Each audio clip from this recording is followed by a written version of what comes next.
Hi everybody, it's Michael Redden again here, and I'm going to come and talk to you today about another estate planning topic.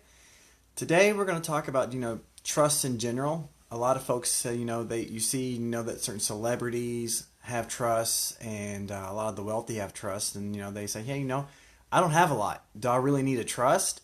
And that really depends. I mean, trusts have lots of uses, and it's not just to protect the rich and put all their money in a pot for their kids forever.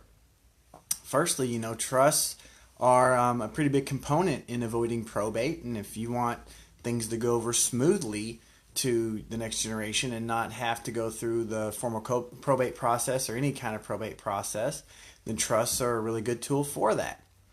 Another thing is trusts themselves, they can allow you to put certain protections in things.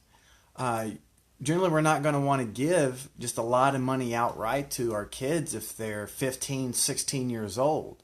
So trusts are going to serve for that. Even if you're only leaving behind $100,000, we wouldn't want that to go to a 12-year-old. A lot of people do end up getting burned if they leave that to their brother or their sister, and they say, can you just take care of that and make sure it gets to my kids at some point?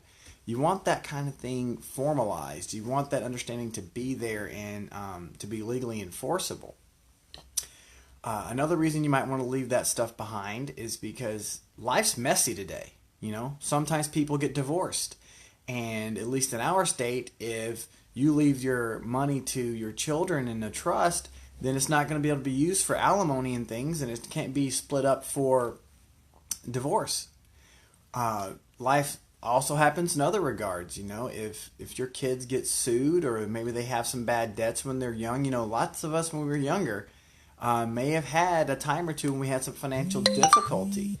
This would prevent the creditors from being able to come and get the money inside there that you meant for them to take care of it. There's also the other piece too.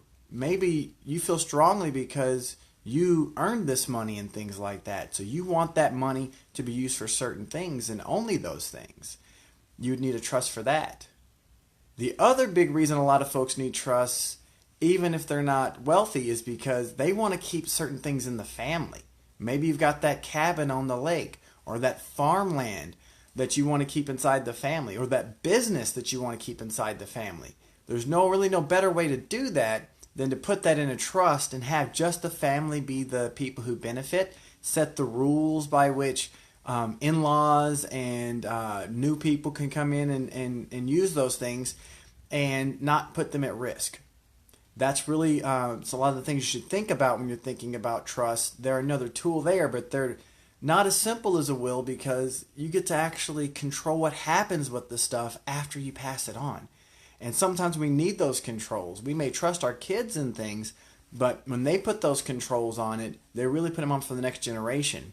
They really can't in this state make a trust for themselves and put controls on it and get protection. So that's really some things you should think about when you're thinking about a will or a trust in Minnesota.